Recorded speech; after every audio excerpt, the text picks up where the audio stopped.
As you guys know, Paulo Costa is next in line to challenge the current UFC Middleweight champion Israel Adesanya next. He has recently been very vocal on what he wants next and recently sent a message to Jon Jones. When Jon Jones announced that he'd be vacating his UFC light heavyweight title, Paulo Costa responded and posted this on his Twitter saying, "Sorry JJ, I will erase Izzy in 2020. In 2021 I will erase everyone. Stay retired." He also recently said that he wants $15 million for his title fight against Israel Adesanya. He posted this on his Twitter saying, "I want 15 million like John." He followed up with plus pay-per-view. Don't forget pay-per-view, it's very important. A 5-round flyweight bout between Deiveson Figueiredo vs Joesph Benevidez has been announced to headline UFC Fight Night 173 for the vacant UFC Flyweight title. In their first fight, Deiveson Figueiredo missed the flyweight limit and finished Joesph Benevidez by TKO in the second round, but wasn't eligible to win the UFC Flyweight title. Other fights on that card include Hermansson vs Kelvin Gastelum, Marc Diakese vs Rafael Fiziev, Johns vs Montel Jackson, Duffy vs Joel Alvarez, and many more.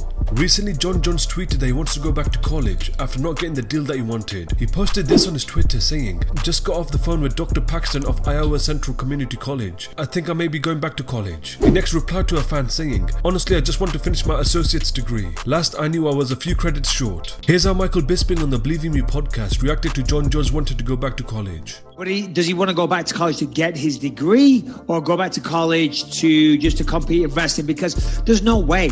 That man is on top of the world of combat sports. There's no way he's going back to college wrestling with that shitty environment, all the young kids with the leotards on, you know what I mean? And he's just going to get hassled for pictures everywhere he goes. If he does, good for him. God bless. You know, I mean, that's pretty, very humble of him to do so. It's a very different sport, but I hate to say it because DC's my boy, but he did take DC down when they fought on both occasions. So I think he'll do okay against these kids. yeah, they'll do okay against some college run. But my point is, I've been to these places. I've been to these wrestling tournaments with Callum.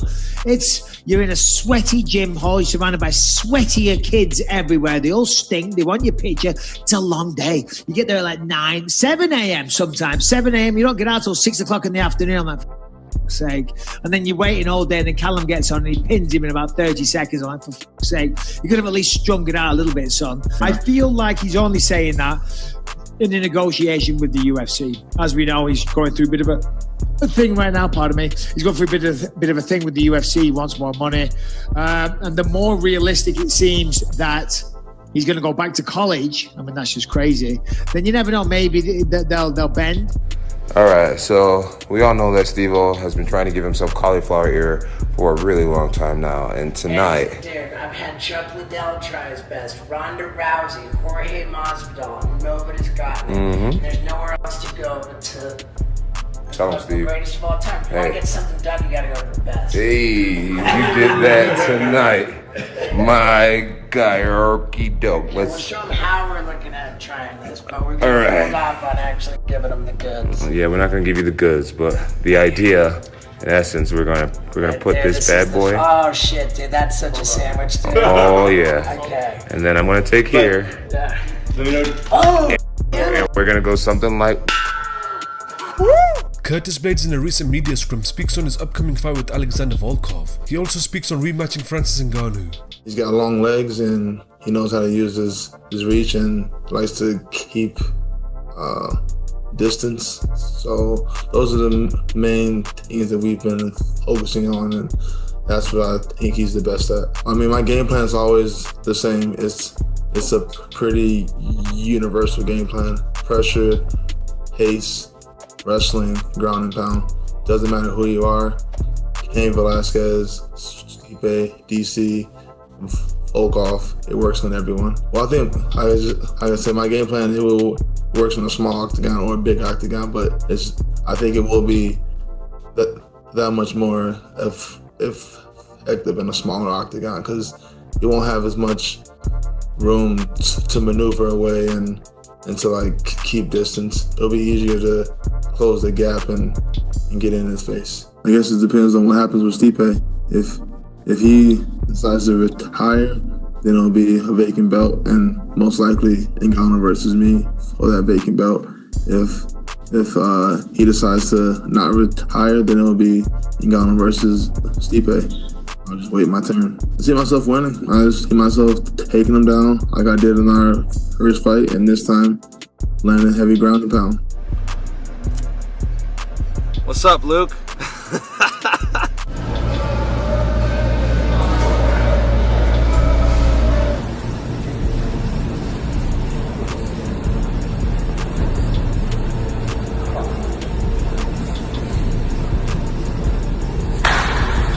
Alexander Volkov in a recent media scrum speaks on his upcoming fight with Curtis Blaydes. First of all, this is challenge between wrestler and striker.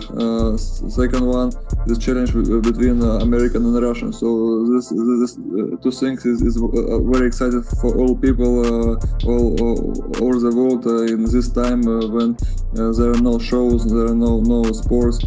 So this will be a big fight with the two opposite sides, and it will be really interesting. When I fight, I meet a lot of wrestlers, so maybe half or more of my fights, people want to take me down and doing something with me on the ground. So I'm really used to it, to be pushed by wrestlers and I work on my takedown defense skills all my camps.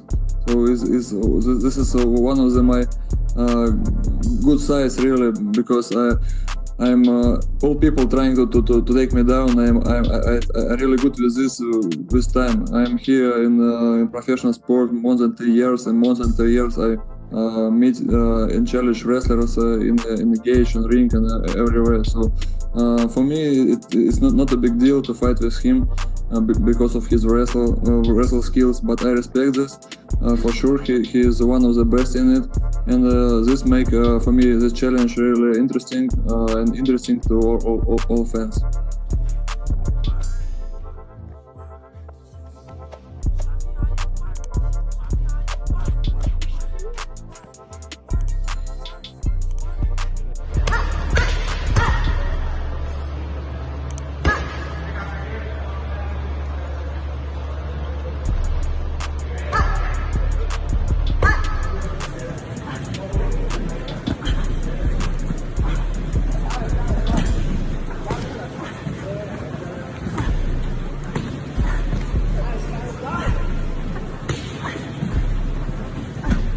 Holm, in a recent interview with MMA Junkie, speaks on her upcoming fight against Irene Aldana.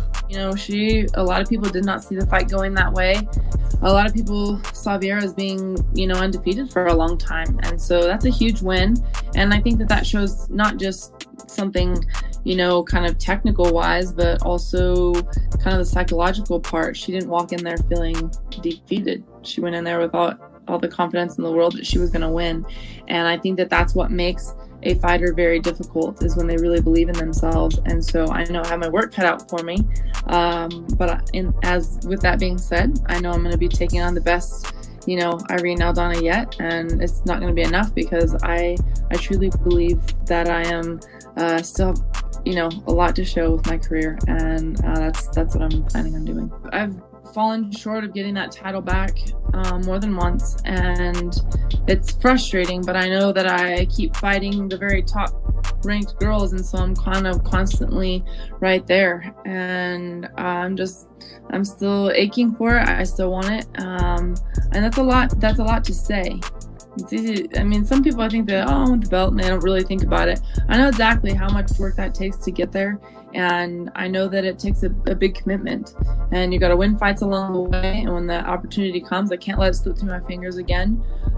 So yeah, obviously it's right there. I know, some people say, oh, she's had plenty of title fights. So there's a reason, because I keep fighting the best, and I keep staying right there, and a lot of times I'm just one fight away, and but no matter what, I have Irene Aldana in front of me. And, I think before they were really kind of saying that, with the Nunes fight, I was already presented the fight with Aldana before that fight actually happened. And so I think, the talk has already been there. It's just, we just put it out because the contracts and everything finally came in and everything. But, they kind of told us that name and things like that for a couple weeks prior. And so, I don't know. know exactly how many weeks, but maybe one, maybe two before the fight actually even happened with Nunes. So, and I know Nunes is going to come back. She'll want to go back and defend the 35-pound belt as well. And yeah, I think, Irene Aldana coming off of a knockout with Vera made a lot of sense. And so a lot of people were talking about that. But I think they just wanted to set up, one more fight. And yeah, whoever wins this fight could definitely be next in line for the belts. So who knows?